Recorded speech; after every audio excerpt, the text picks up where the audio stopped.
following the harsh decree of Haman and Achashverosh against the Jews. So we're told, beginning Perek Dalet, Mordechai Yodai Kol Asher Nasa. Mordechai knew everything that had taken place, suggesting an intimate knowledge of things which perhaps were beyond the decree itself.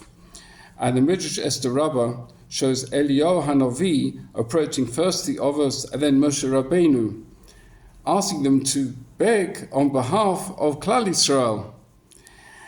And Moshe Rabbeinu asks the question, what did they do wrong? And he said, they enjoyed the feast of Achashverosh. So then Moshe said, Klum yesh adam kosher, is there at least one righteous person in this generation? And Eliyahu Hanavi said, yes, and his name is Mordechai. So Moshe said, well, go and tell Mordechai to daven on behalf of the Jews down there, and I will daven on behalf of the Jews up here. And that's why we have Vayizak Mordechai Zalkal Gedolah Umorah. Mordechai went out in the streets and cried a great and bitter cry. This is the Lashon of Tefillah.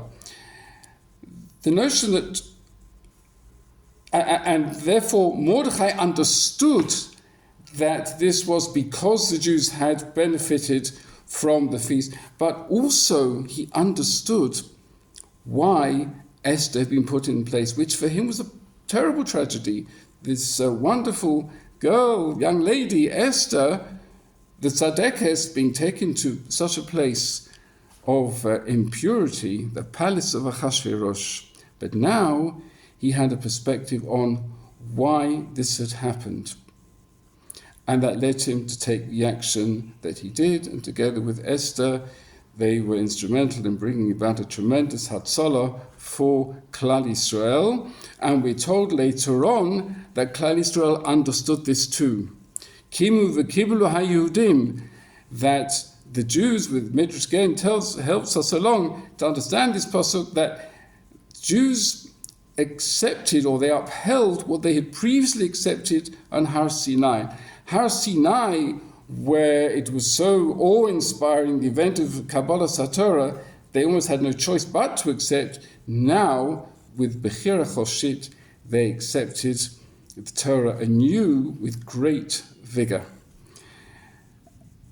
Sometimes we can look back at events and get a perspective on them, and that renews and strengthens our imun in HaKadosh Baruch Hu. And there are many who are suggesting at this time that we can look back on the last 2.5 years, 2.5 difficult years, war in Israel with different Hamas and Hezbollah and others, and the anti-Semitism obviously in Chutz La'aretz, all a tremendous worry, concern, and in many cases serious loss of life as well. But we can also look back and see tremendous hashgacha. I just give 3 brief examples. One is that on October the 7th, it was meant to be many forces arrayed against us all at once. How would we have stood that? But Sinwar, Yamach Shemo jumped the gun, and Iran and Hezbollah were not involved at that point. So we had tremendous hashgacha there. We had tremendous hashgacha, the plot to blow up the buses in Tel Aviv. They got the timing wrong. Instead of 9 a.m., they put 9 p.m. on the timers. Instead of full of passengers, the buses were at the depot, no one was hurt. The war with Iran, there was an acceptance beforehand. There will be loss of pilots, loss of planes. Baruch Hashem, we had neither, and in fact the planes didn't even need repairing in between their missions.